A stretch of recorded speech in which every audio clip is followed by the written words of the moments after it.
Dying Light is what you'd get if you took a Far Cry game and added hundreds of thousands of bloodthirsty zombies. The game does a great job at offering open-world exploration from a first-person perspective, and much like Far Cry, danger awaits around literally every corner. You may be thinking that Dying Light is a little old hat by now, but due to the fact that the developer has consistently added new content since launch, it still feels fresh. The following expansion added vehicles into the mix, and further updates added bows, new weapons and plot lines. The bow in particular is where things get the most Far Cry-esque. There's also tower climbing missions which unlock icons all over the map, which closely resemble the way a lot of Ubisoft games handle exploration. If it's the first-person action of a Far Cry game you're craving, Dying Light's solid mix of melee and gunplay will be just the ticket.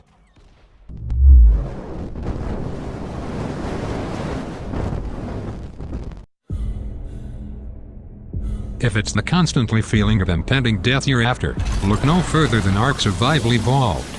The game tosses players, naked, into a world of deadly animals and the uneasy feeling that almost everything is actively trying to kill you. The massive open world is similar to that of a Far Cry game in that it is wild and begging to be explored. With the way Ark Survival Evolved pits players against each other, you've essentially got 100 Far Cry villains trying to kill you and wear your skin. There's a huge variety of wildlife from relatively friendly to actively trying to eat you, something which Far Cry players will be well used to by now. The game has just seen a full release on PC, PlayStation 4 and Xbox One, and is on its way to Nintendo Switch.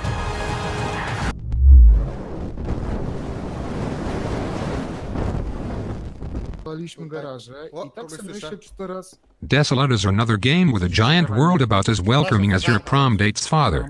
It's more of a survival horror experience than anything in the Far Cry series, but definitely captures the fish out of water feeling which accompanies it. Set in the Soviet Union, the game drops a team of up to 4 players into its unforgiving and mystery-filled world. Crafting is a huge part of the game, where players can collect components and recipes to build weapons and armor. From what we've seen so far, there's definitely a corrupt overlord pulling the strings which, when combined with the first-person action on show here, puts it well in line with Far Cry in terms of themes and gameplay design. It's the lure of the unknown which will entice Far Cry players here, encouraging them deeper and deeper into the game's brutal world.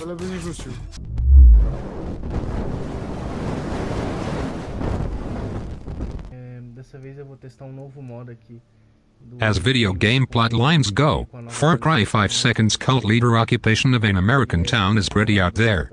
Another game which shares this anything-goes mantra for storytelling is Wolfenstein 2: The New Colossus, which presents an alternate history timeline in which the Nazis won World War II. Now, while not an open-world game, Wolfenstein 2 is the new benchmark by which all first-person experiences should be measured. Gunplay is heavy but precise, and character animations when interacting with the world are exquisite.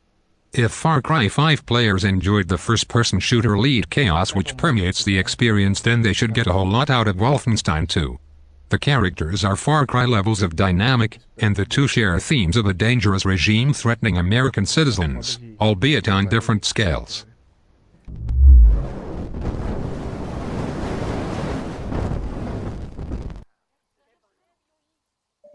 It's pretty obvious that the Far Cry series heavily influenced a lot of the changes seen in Assassin's Creed Origins, when compared to its predecessors. The game's world is altogether more dynamic, with outposts peppered throughout its massive map.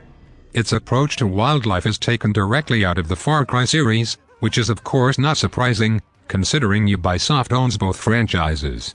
Massive hippos will destroy a boat from beneath your feet. Vultures swoop down from the sky to peck you to death, and tigers come roaring out of nowhere, hell-bent on having you for dinner.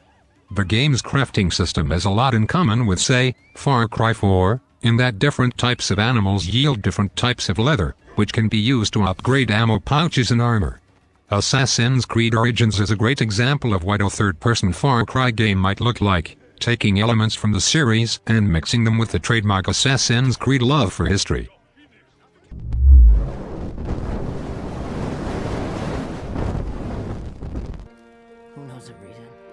At times, Far Cry 5 can feel like a survival game.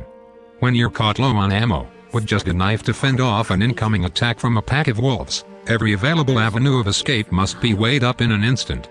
Another game which nails this feeling perfectly is The Long Dark, a survival game set in the Canadian wilderness in which a stranded bush pilot must fight for survival. It's definitely a more hardcore experience than what you'll find in Far Cry 5, but that feeling of player versus the world is prevalent throughout. Much like in Far Cry 5, the best moments of The Long Dark come not from its scripted moments, but those which emerge naturally from the game's environments. In the same way that being hunted down by a black bear in Far Cry 5 can be a story worthy of telling your friends, so much of what makes The Long Dark tick is the constant moments of anecdotal gameplay. The game is definitely a great way for Far Cry players to get into a more hardcore survival game, one which features a world just as hostile as what they are used to.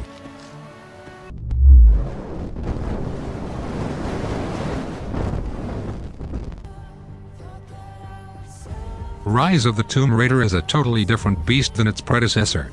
While the first game toyed with the idea of painting Lara as a survivalist, it ultimately gave the crafting and exploration sections second billing. This time around though, hunting, gathering and exploring are intrinsically tied to the game's narrative.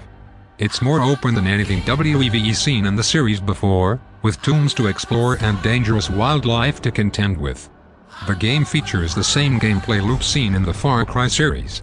Hunt, kill, gather, upgrade. These are the core tenets that the two share, forcing the player to go toe-to-toe with Mother Nature herself.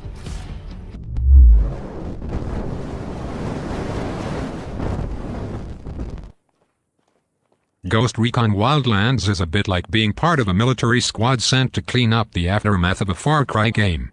You and 3 friends team up to take out drug lords, rogue militia and deadly mercenaries. Wildlands features an open world to match any Far Cry game, one which can be traversed via motorcycle, helicopter and buggy. Systematic ticking off of objectives which puts Wildlands in line with the Far Cry series, with objectives tasking players to capture outposts, destroy convoys and gather resources. The game is another example of one which has clearly been heavily inspired by the Far Cry series, something which Ubisoft seems rather fond of doing.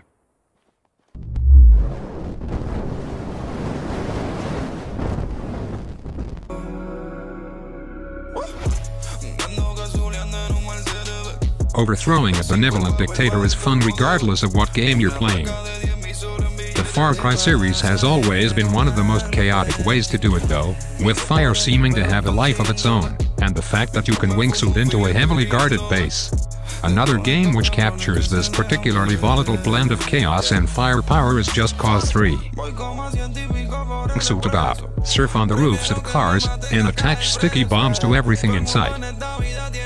Is filled with a cast of colorful villains which would not look out of place in a Far Cry game, and for a title released back in 2015, it has aged surprisingly well.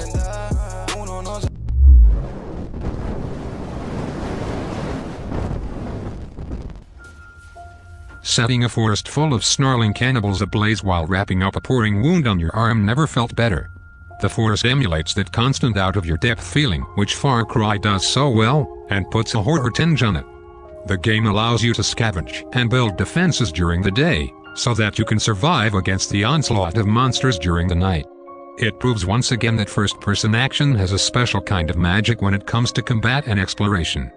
The two games definitely share an admiration for uncontrollable forest fires, which when paired with a total feeling that you are both outnumbered and outgunned, create that gameplay dynamic that makes Far Cry such an exhilarating experience.